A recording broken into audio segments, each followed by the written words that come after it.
Hello, Elizabeth and Alison and Tom, and here is Darren, who I'm going to speak to live. Hello, Millie. Hello, Alison. Hello, Six Wives, and everyone can hear me. And my brother, Jonathan. Hello, hello. Oh, it's so lovely. Right, so I'm gonna speak to two people today on the Theatre Audience Podcast. I'm going to speak to Darren Lee Murphy, who is a producer and a really good friend of mine, and then I'm also going to speak to Maddie, who was one of the queens in Six on Tour. So let's have a little chat. Darren first. Hello, Maddie. I'll speak to you in a minute. Oh, hi, Tom. I hope that you've been walking the dog. Hello, Darren. Can you hear me? I can hear you well, Natalie. Oh, brilliant. We have got amazing connection. I'm just going to wave to these random people that are joining. There's loads of people. It's lovely.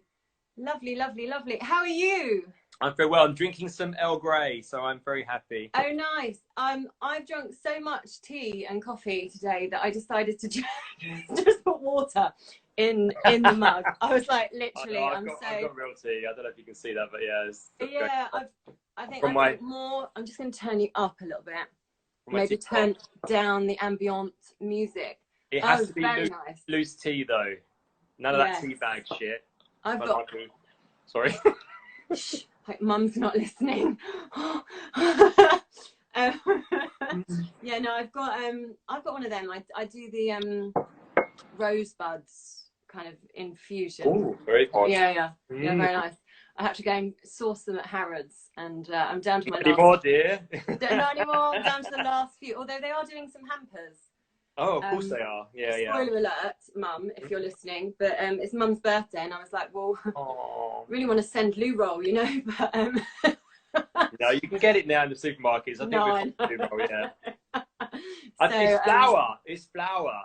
I was trying to do some baking. I found some flour the other day, but flour and other stuff to do cooking, baking is really difficult at the minute. Yeah. Eggs. That's kind of like, what are you going to do with your kids? You're going to do a bit of cooking once you've been in the garden. Baking, yeah. Yeah, it's all about the cookies and stuff. Yeah, no, eggs is really difficult. You have to queue for the eggs really early in the morning. It's actually ironic that we've got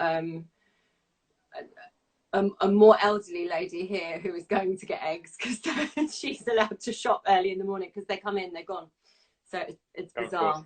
But or just have your own chickens. I mean, you know, I've got my own chickens in my. Well, I did contemplate it yesterday. I was like, now is the time. Now is the time to have chickens. A chicken. Yeah. And apparently, in sunny weather, they lay really well. So, don't we all love? Depends on who you're isolated with. Oh dear, sorry, it's the Earl Grey. Oh, I know.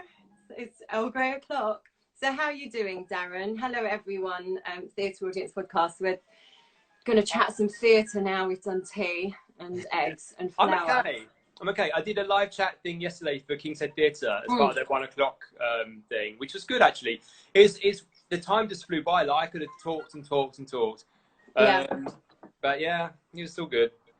Yeah, I did one of these last week, and I've just nattered on for an hour on my own, and then someone joined in for the last 10 minutes. So I was just like, blah, blah, blah, blah, blah, blah. But you do like to talk, Maddie, don't you? So. Well, that's what my class is you know, blah, blah, blah, I saw this, I saw that, this was great, go and see this, go and see that. And yeah, it's a bit different. Obviously, there's a lot on at the moment. And what are King's Head Theatre doing then? They're doing the chats? You interviews with just you or lots of different people? Or No. If you go to their website, it's on their blog, the ones we do in the day or whatever. But every week they got a new people coming through, and they got different themes for each day of the week. So Monday's something, Wednesdays is ask you anything. So I'm there as a producer, and you can ask me anything. So, but what time's that for people? 1 o'clock. 1 o'clock every day. I don't think it's weekends. I think it's just Monday to Friday. But it's a different person each day. It's really, really educational. There's some really cool people on there. If you're interested in theatre, then it's definitely a must-see. It's just for 30 minutes. And if you do miss it, then it is on their website. They leave it up there. Yeah. Oh, that's nice. and because lots of people are, I noticed that there was very much a lull, and it was all quite sort of dark, and everyone's really confused and outraged and angry, and how am I going to get paid? And it was all a lot of that. It's the unknown, and the thing is about the unknown is you really don't know, so just chill out, breathe, and just surrender to it. And once you've done that, then it's just, you know. Yeah, and I do notice, I'm going to wave back to people as we go, but I am listening. It's just quite fun. As well. Hello, everyone. Hello. Do the words come up on your screen? I don't think they do. Oh, do they?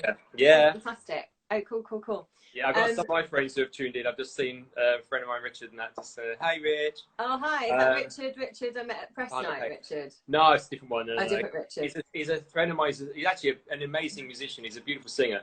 Oh. But yeah, look him up on Instagram. He's very funny. He's got quite a bit of humour going on there. Will do. Hello, Richard, with the humour. Yeah. But no, I am noticing now that there's a lot of theatres beginning to not live stream, but stream stuff that they've recorded live previously. Curtains popped up today on a press release that's that I got. Week, I think, isn't it? Yeah. Yeah, so that's good. Obviously, we've got National Theatre live on Thursday evenings. It's weird because you start watching it at 7 o'clock, and then you go outside to do your clap for the NHS at 8 o'clock, and then you come back in. You're like, what did I miss? That's what happened last week. I actually watched Cypress Avenue last night with a friend of mine via WhatsApp. We watched it on YouTube on our screen, but interact with each other on WhatsApp. Yeah. Have you seen it? Cypress Avenue, Raw Court. Yeah. No. It would have been on now. I had tickets to see it, but obviously it didn't happen. So they let you stream it off their website. It's brilliant, but it's brutal. It's a really brutal watch. Like the first 2/3, very funny. You kind of get a sense of the drama and stuff. And then the last bit, just like, I was literally watching it with my cushion. Like, thinking, really? oh my God, he's not going to do it. He's not going to do it. And it was like, oh, yeah, gosh. recommend it. Can you watch that one anytime? Anytime, yeah. I don't think it's got a time limit on it, but check just in case. But it's on the Royal Court website. Okay, so that's maybe a daytime radio. No, it's a dark drama comedy. Oh, really? It's only 90 minutes, one act. Okay. Yeah. It's incredible performances. Stephen Rea is the lead. Oh, nice. Who's absolutely brilliant. Irish play. It's very dark, so be warned. The last 20 minutes are like... So you've got to be having an up day at the moment to be watching that. Yeah, but I hope it doesn't bring you down. Well, straight after that, I'm doing evening meditations actually. Yeah, oh, that's which are really good. Yeah, at 9 o'clock, live ones via Zoom, and so it brought me back down again, kind of resettled me down a bit. But yeah. So okay, and I was listening earlier, just before this, at 4 o'clock. I can't remember whether it's every Thursday at 4, but Wise Children. Oh, so, yeah, I saw it. Yeah, so they're doing little bits and bobs now, and we're all just waiting. But I think they said it might be live by this evening for the production Wise Children that Wise Children did, that I absolutely loved, that was on at the Old Vic. And so I'm looking forward to that, because a friend of mine, actor Gareth, is in that. And Actor Gareth. And he was in that, and he was also in Romantics Anonymous that I did podcast on, and we did an interview back in Gadsnook, I don't know, about 9 podcasts ago, back in Bristol. So yeah, and so it's just odd, isn't it? Because normally we'd be chatting and I'd be like, so what's happening next? And you'd be like, well, there's this, really there's this at King's Head, there's this at the Trafalgar Studios. Yeah, I mean, I'm actually quite fortunate because when the Opera Undone finished on the 7th of March, we literally were just out of that window. But I had friends of mine opening their shows that week, and I just feel for them, because they would have lost so much. And the thing is, you can't just shut it down then restart it. It's lost its slot, so it won't be on now. That's it. And there's so many shows, especially at the National Theatre, where, because it's in rep, there obviously things in and out. And I had five different shows booked, and most of which I won't now be able to see. That's it, done. Because the way they program 2 or 3 years in advance, you just won't be able to slot it back in. And that's the tragedy, I think, of a lot of this, in some respects, of anything on small scale. Obviously, the big shows, Les Mis, Wicked and stuff, were just take a few weeks, and then they'll be up and running again. Some of those shows, they were running till June at least, and were probably going to be extended, so they're all right. But hello Paul, hello my brother. I know, for example, on my last podcast I was talking to Georgia Green, who directed the Mitzvah project, which was at the Orange Tree Theatre, and I think she'd done 2 weeks at that point of a 5-week run, and water and so that's that, that is what it is, and that's really sad. And also I feel for the big shows, like the massive shows that had just opened but probably had about 3 or 4 months, because it looks like where people are trying to be positive and say, yeah, this show is happening in October. Like we're getting a lot of that at the moment, aren't we? Yeah, but the thing is, you've got to bear in mind, because there's no certainty of timings when we can actually get back to work. Everything is going to take a while to get readjust. It's like Sonia Friedman wrote, I think it was a blog or something, about how it's affecting her business, in the sense that it's so all well and done. She's got big shows like Mormon and Harry Potter, but the thing is, some of the cast may not be available anymore. That means they have to re-rehearse new cast, re-rehearse existing cast. Yeah. Kick back into a big marketing campaign to say, we're back, we're open, to woo back audiences. I mean, in some respects, it's a kind of an odd opportunity for both audience members and producers alike, because for producers, there may be more scope to get like better deals with revenue, venue rents and stuff. But on the downside of it, you've got to try and encourage audiences to come back and see your work. And that's the thing. If you haven't got marketing budgets, then I don't know how best you're going to do that, because audiences are either going to flock to the theatre because they're desperate for some live shows, or they're going to stay away because they're just scared to interact with people. No, what's so like weird? It's like it's unknown. We don't know what the protocols are here, and because it's still so new around the world. Like Broadway have said they're now shut until the 7th of June. Yeah. But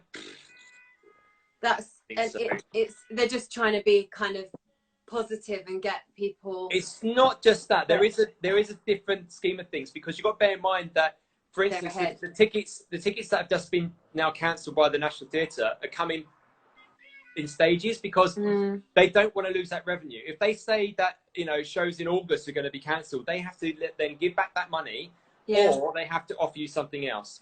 The last thing anyone wants to do really is take back the money, because you're best off leaving it in the venue's pot. At least that's what I've done. We talked about that before, didn't we? Because you had things booked, and I just said, keep it on some kind of Corona account, whereby and then when I want to book something in, I don't know, December or whenever, then I will. I mean, I'm gutted. This morning I got an email from Ticketmaster saying my Pet Shop Boys concert at the end of May has been postponed until May 2021. I know. I had a similar thing. I bought tickets for the Golf Open to go with my son, and they've basically said it's going to be happening at exactly the same time next year. You're in on the same day, 2021, or you can have your money back. But you have to sort that out in May, because everyone's furloughed and working at home. And I was just like, okay, Jack, we're going in... going 2027 sometime. We're going in 2021. But I was like, but isn't it at St Andrews then? But they've just kind of like bumped it. I'm like, I can't be in Scotland necessarily on that day. But hello, anyone who's just joined us. And I know that Maddie's there ready to chat later. But yeah, so it is a really odd time, but hopefully other people are doing the same thing. Because I know that I just suddenly thought the other day, I think this week or next week, I was going to see Juliet Stevenson in The Doctor. Love her. She's incredible. Like seriously, wonderful. Oh yeah, she's something else. And I had Judi Dench, we were going the same time, weren't we? I know. It was like, I would have been there, and here I am. I'm like, having a cup of tea, feeling ill. No, she's completely quarantined. No, stay away from Judi Dench. Keep her locked in. We don't want to. Exactly. But they have said that one's going to be rescheduled, because that was only going to be 13 shows. 30 shows. Yeah. So that will happen at the bridge, I imagine, at some point in the future, and people will just join. Hello, Sally Abbott. Sally Abbott, the writer of I Think We Are Alone, Frantic Assembly. I did a phone interview with Sally, and that's going to go out this Sunday in a special. Well, you are getting busy with this now, aren't you? I remember when you first started out. I know. I was like one of your the first people you interviewed. Was with you, I think. It was, wasn't it? In my car. I think in the same episode, it was you and an ex-pupil who was doing some show somewhere.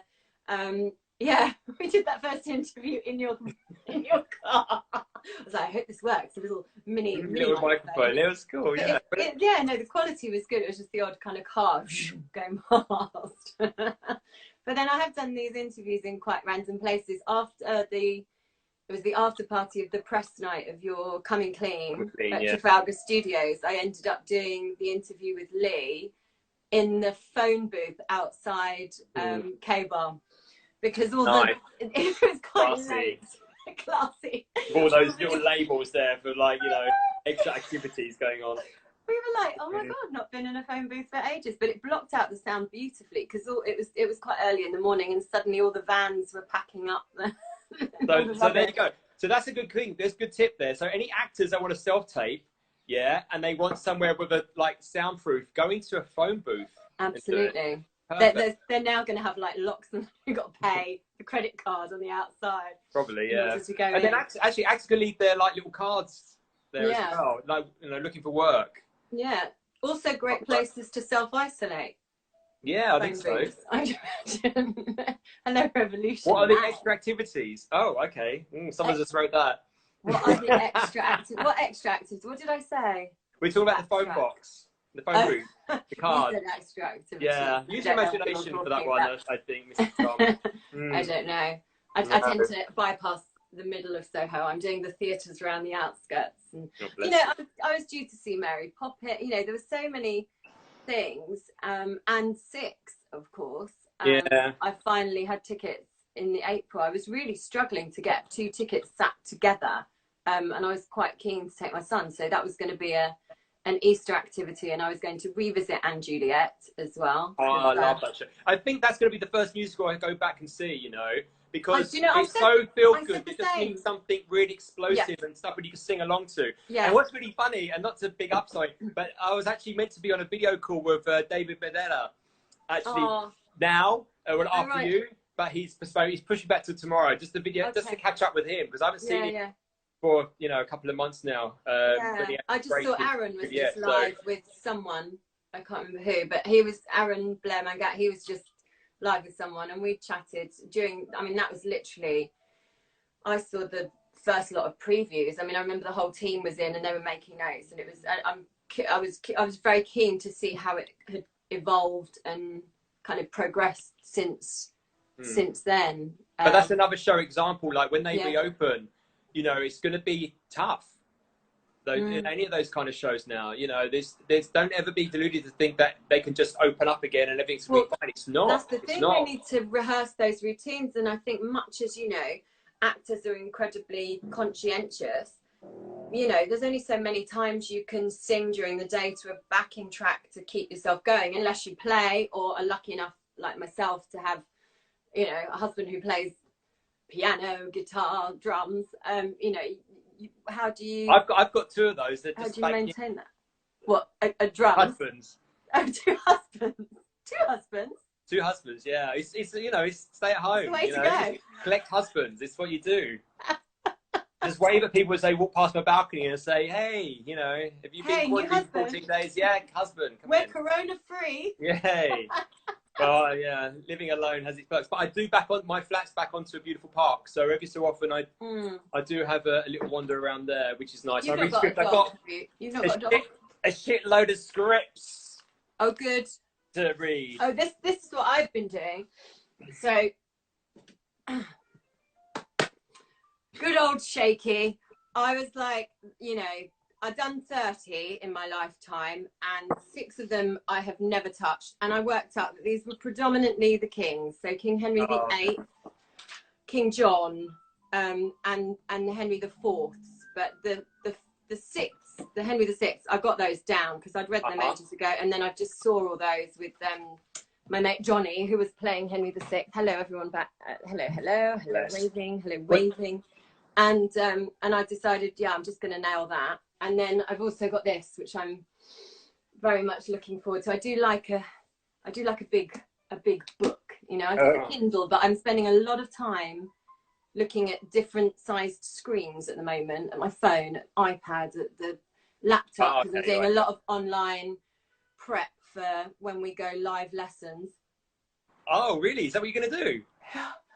Yeah. Oh, when's that starting? So that starts the week after next, but there's been a lot of all students, or is it just your what? Yeah. Oh, so okay. It's quite interesting. So I've been learning a lot about different programs, but obviously, you know, we've got one that we're specifically using. But I've been joining in with a lot of kind of Zoom classes, so like an improv class, dance class, singing class. It's just quite interesting. A ballet class. I'm not putting the video on. Don't want to get Zoom bombed or whatever. But it's quite different, quite interesting. I think we're becoming quite tech savvy. I know. I mean, everyone's doing these. Yeah, I know. Well, you know, but I mean, in the mornings I do my Zoom meditation, I YouTube one-on-one yoga. You know, it's interesting because the first week or so of all this happening, I was in complete like shock and I didn't know what I was doing. And then just breathe through it, and then I'm using this completely now as an opportunity. It's actually been okay, other than missing my family very much and my friends. But I work from home quite a lot anyway because I'm obviously a producer, don't have an office because I don't need one. You know, it's like I'm okay actually. I've managed my time quite well. I'm catching up some writing. I've got a play I want to finish. Got 2 film ideas that I want to investigate further, which is really cool. I'm FaceTiming friends I haven't seen for ages. Like when I'm doing that in Australia, I haven't spoken for absolute months. And then we just, you know, regularly. I've got some of my best friends. Katie's just joined. Hey, Katie. I speak to every day. Another friend of mine, Amanda, Sharon, who's I think is logging on as well. Yeah, it is an opportunity. I think it needs to be seen as an opportunity, you know, because we're always so busy, and it has been an opportunity to just kind of stop. You know, I would have put a podcast out last weekend, but I was like, do you know what? Actually, need 1 week off. And it was kind of like the first week as teachers, we were like setting work like crazy, sending the parents into chaos, and I was getting it as a parent and teacher at home, trying to do both, like running upstairs, marking some work, then checking he's all right, and just working out the logistics of 3 people in one household having to be on live lessons at the same time with bandwidth, etc., etc. So that's all quite interesting. Yeah, it'll all be fine. I mean, I'm to go back to my producing work. It's interesting because I had 5 projects on my slate for this year. So one Edinburgh show with a possible second one I hadn't confirmed anyway. A show that's opening just pre-Edinburgh. One going after September, and then something in November. So at the minute, I have no idea what is going on. No. And also, I'm talking back about Shakespeare. I was going to produce my very first Shakespeare, which will happen actually next year. It wasn't actually scheduled for this year, but that's good in a way. Oh yeah. What one? Or do we not say? I'm not going to tell you, but you'll be first. But it's going to be bonkers. Like it's the director and stuff wants like 12 cast members and like split roles and all sorts of. Oh, nice. Where's it going to be, or can you not say it? Can't say yet because it's not confirmed. But yeah, but it's going to be. Trust me, you'll be the first to know. You'll be there press night, obviously. And oh God, yeah, I'll be there. I'll be there. Look, it's all ready. My hat is ready. It's ready. It's just a bit of a warm day to be hatting it, you know. But yeah, I'll be there. It's very nice outside. Yeah. I'll be there with my notepad, and and my glass of red. Yeah, you're becoming quite a press night queen now, aren't you? Oh well, yeah. I started you off that, didn't I? You did. I did. You were in charge of that. It was just taking off, literally, and then all of a sudden it's like this, you know, this lull. But it's, you know, Darren. What I have done, Darren, which talking about Shakespeare as well, which is amazing, is I've managed to get, I think I've got 1, 2, 3, 4, about 10 different actors involved, and they've all recorded for me different Tempest monologues. I'm gonna take this off now because I feel like an idiot. Different Tempest monologues, because I'm teaching Tempest, so I'm doing this tracked teaching Tempest podcast. And so we've got Johnny Broadbent, who played Henry VI at the Sam Wanamaker Playhouse, and he was he was about to embark on rehearsals for Comedy of Errors at the RSC. And I've got Rufus, who was at the National Theatre in Translations, and Mark Holden, who was James Morse in Pretty Woman, and Lydia and Julian and Bella and Tom and Ewan and all these people who have all recorded different monologues, and then they've done a little blurb of how they prepared that as an actor, physically and vocally, and you know, and then I'm going to pull it all together so it's out there as a podcast, which will be fun and interesting. Yeah. More for those people that are, you know, less of my musical theatre fans, I must admit, but really, really interesting and lovely insight. And then that'll be there for drama teachers and for students, because Tempest is one of the set texts for two of the exam boards, one for A-level, one for GCSE. So that should provide some interest. Maybe I should do the Tempest. They get an audience then when I have students. Maybe you know, you need to speak, and I'll show you all the different exam specs and which texts are on there. For the next 2 years. That's really interesting. But also the things that aren't Shakespeare as well. It's good to know, because put that on and you're going to get group bookings instant. I know. I need instant. I'm glad I got you as a friend. You can help me on the inside, like, you know, be your educational advisor. Yeah. Educational advisor. Yeah. Well, most of the stuff I do isn't really child friendly, so. Say that again, sorry. Most of what I do isn't really child friendly. I know, like some of coming clean was. It wasn't really, no. But sixth formers, I did say the sixth formers would love this, but I'd already theatred them out. I think they'd literally been on 2 or 3 trips in that little bracket of sort of a month, and but definitely. Southern Bells would have been good for your students, though. Pardon? But Southern Bells. Yeah, Southern Bells would have been great. That kind of summer holidays, wasn't it? So that was summer holidays. That was just literally, I think, 2 weeks before I began all of this, because I think I'd just been to see Adrian Mole, and then I legged it, over, ran straight in and kind of like plunked myself down. But I loved that, and I would. You know, I would have recommended that. I mean, that could come back one day, surely. Yeah. You know, because it was such a small cast, and you could even put that in the upstairs Trafalgar Studios, couldn't you? Or, you know, Soho Theatre upstairs. You know, it's that kind of small venue, beautiful. The thing is, like, the stuff that I like doing is usually things that are a little bit different, and I put my own spin on it. So once I've done it once, unless I can do something with it differently, then I won't want to touch it again. The thing is, with Coming Clean, when we did it at King's Head Theatre, we did it there, obviously as a production. First time it's been done in London for 35 years, and then we moved it to Trafalgar Studios in 2019, and it sold out. And the way it's programmed at Traff is things are slotted in literally straight after you, so you can't extend anything. So when we finished the run, they approached us and said, what do you want to do next? And we just said, can we bring back Coming Clean? And they were like, yeah. And so we brought it back in 2020. And like, usually I wouldn't necessarily bring a show back for a third time unless there's something completely drastically different about it. But commercially, it was a no-brainer. I mean, you know, it made money, and sometimes as a producer, you got to look at the commercial aspect of it, not just the creative. And I call myself a creative producer, because I want to create some really wonderful works. But at the same time, of course, I want to at least get the money back and make some money for myself, because otherwise, how can I live? But the thing is, I mean, with Coming Clean, I mean, it was so beautifully written. Oh, thanks, Tom. I loved it. Hello, Colette. I loved it. Tom loved it. And if it came back in exactly the same format, same set, same venue, same actors, I'd go and see it again. So it wouldn't necessarily need a new spin. And I think what was interesting is the conversations that I had with you, and then other people at the press night who had seen the previous version, and who had seen the version, hello Martin, the version before that, that just thought that it was different, that, you know, that this relationship had really developed because they'd been playing the couple before, and this other actor coming in had then created a completely new spin on it. Hello. Oh yeah, I mean, everyone that's just joined. That's partly why when we come back the third time, why we wanted to replace the character, the actor who played Robert.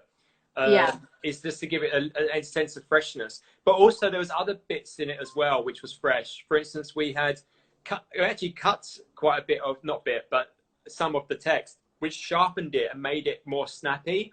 So there was that aspect to it. We changed some of the set, not really the bulk set, but like some of the artwork and stuff was very different. So it was a little bit different. But, you know, there's calls for it to come back again. I don't know. And obviously with this climate and stuff, I can't. I mean, I want to start working on my autumn seasons of plays, but I can't, because I personally don't want to start promising work to actors and creatives if I don't actually know it's going to take place. So until I get like the real go ahead, which won't be for some time, you know, probably will be September now. It's going to be a slow start, I think, for small scale theatre. I think a lot of the pub theatres and the smaller off West End theatres like the Park, Soho, you know, they can't just go, right, we're open, let's just put a show in. I know, it's like, I have been sending emails to my students who are like, Miss, I'm so excited about playing, you know, whatever part in A Midsummer Night's Dream. Is the school production on? I'm like, literally, I have no idea when school's going to be open or if it's going to be on. Hello. That's something for you to do. They can do a remote version of a play. From their living room, which then puts all on Zoom, and they just talk their character parts. There you go. That's a project for you. Well, there's a lot of issues around safeguarding, though. That's the problem. But so that a lot of it is going to be, you know, disabled cameras, but having vocal, but the extracurricular can be slightly different and use other mediums. So, because I've got like my musical theatre dance club, and they were doing like bits and cats, and it's like, you know, so so that's tough, that's hard, but yeah, it's really interesting just seeing everything on on Instagram, on Twitter, just evolving, and people finding their feet and going, okay, I am creative, what am I doing? But we're creative people are resilient. Creative people are used to being in and out of work. Creative people are used to using their imaginations to create stuff for them to do. You know, we are an incredibly resilient, if you like, pool or community, more so than I think anyone else. And I think that's an amazing strength to have. I mean, without creativity, what would you be doing at home? I know. Very little. We wouldn't be having this conversation. If this pandemic was on 15 years ago, there was no Netflix, hardly anything on TV other than the main channels, you know, like no interaction with mobile phones like this. I mean, what would we do? I mean, would it go back to, I don't know, just reading normal books, I guess, and knitting? I like knitting personally, it's very relaxing, but, you know, baking. I mean, what? Yeah, without eggs. No eggs, no flour. It's like, great. Yeah, waiting for someone to get off the phone, to get on the phone. Someone posted something quite fun on Facebook about like our children. You know, I think it was like a child said, "I'm bored," and she went, "You don't even know the meaning of the word bored." And then she went, "Here's a phone. Try and ring your friend. Oh, it's an engaged tone. Your brother's on the phone." You know, it was all this, and it was quite telling. Right. It was lovely to chat to you, my darling. Should we chat next week? Yeah, let's do it. Weekly conversation with Natalie and Darren. Let's do this next week, because it's really, you know, as everything's evolving, it's like, you know, literally things are changing every minute. Like I'm finding out 1 minute the exam board's saying this, the next minute how's this assessment happening for GCSE, you know, and it's the same with theatres. Like we're hearing this about Broadway, and then all of a sudden it's like, you know, your Pet Shop Boys is cancelled, and then I know, I was gutted when I got that email. I was like, oh my gosh, come on, Pet Shop Boys. We need Pet Shop Boys in our lives right now. And then to get an email to say they're now postponed their concert to May 2021. Yeah.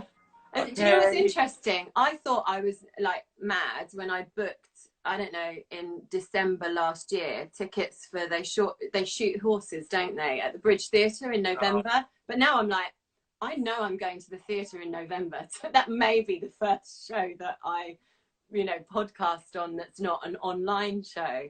Yeah, so but that's the thing. Like, what are we going to see first? I mean, that's the interesting thing. Like, are we going to flock back to the theatres, or are we going to still be a bit cautious about being around people? I mean, this whole thing about re-interacting with one another. I'm a happy person. I'm tactile. I love kissing and cuddling my friends, say hello, my family. 2 days ago, I delivered shopping to my parents who are self-isolating at home.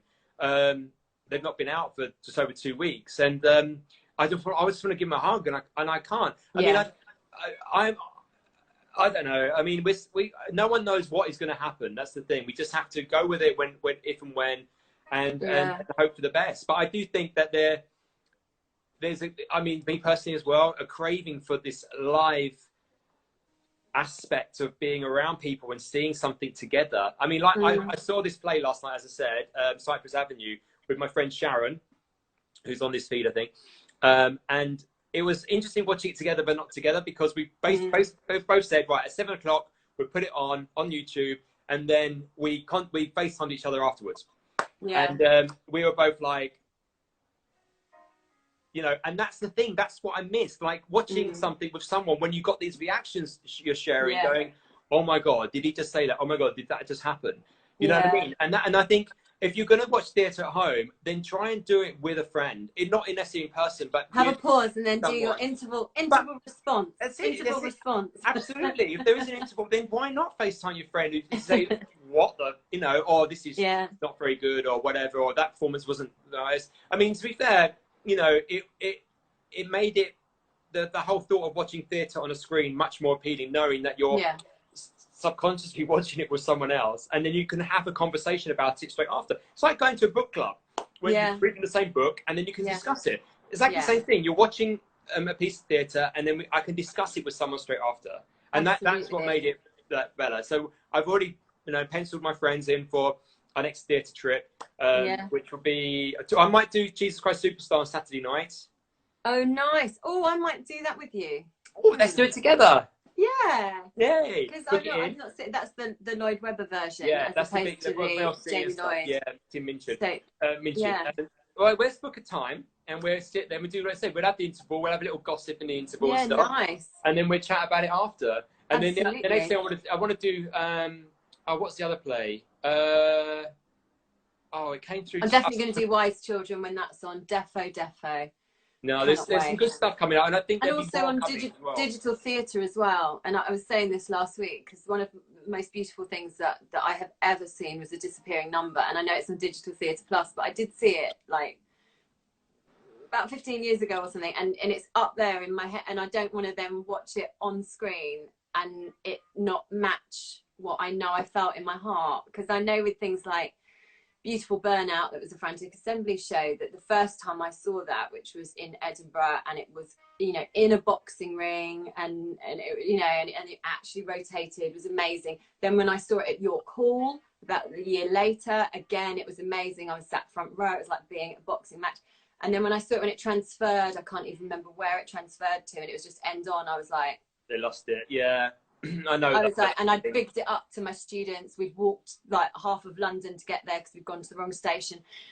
And I was like, they were like, but miss, you were like, favourite thing, and I was like, And that's an interesting thing as well. And that's something I'd like to do with your students when we get back into coaching again with them, because I think certain plays work in a certain formation and others just don't. And I think sometimes they get it so wrong because as you've just, said then, where they've put it in on front end instead of in thrust or in around whatever, and it just doesn't work. No, exactly. So it's interesting about choosing a project that works best in a certain formation. Yeah.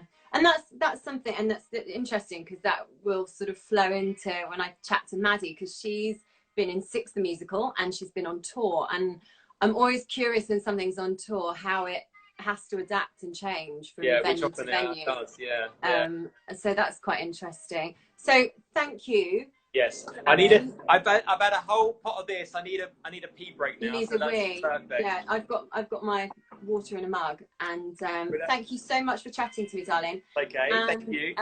We'll do it again next week, and we'll do it again next week, and we'll see you Saturday then night. we'll do Jesus Christ, and we'll then we can chat about that, which is great. Yeah, and just keep me posted with other stuff, and I'll just throw it up and whatnot, and keep me posted. It was so nice to catch up, darling. Yeah, you too, my love. It's lovely to see you. Yeah, you too. All right. Bye. Bye, yes, buddy. Thanks for tuning in. Thank you. Now. Bye. Yes.